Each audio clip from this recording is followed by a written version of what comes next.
is Viktor Bout, the merchant of death, whom the United States traded for basketball player Brittany Griner last week?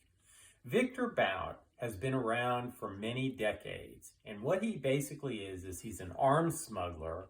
He provides weapons to terrorist groups. He helps them organize terrorist campaigns. And he was convicted in 2011 of conspiracy to murder American citizens after he was caught and basically extradited to the United States. Now, Bout was involved, for example, in the 2002 bombing of an Israeli plane with surface-to-air missiles by the Kenyan government.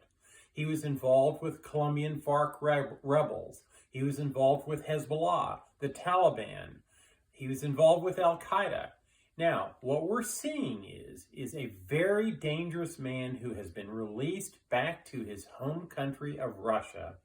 And he's already back in business. He's already selling arms. Now, one of the things that Bout was famous for, especially in the 1990s, is that he would use his personally owned airline called CESS, C-E-S-S, as a means to help governments that had already received sanctions, either from the United Nations or other governments.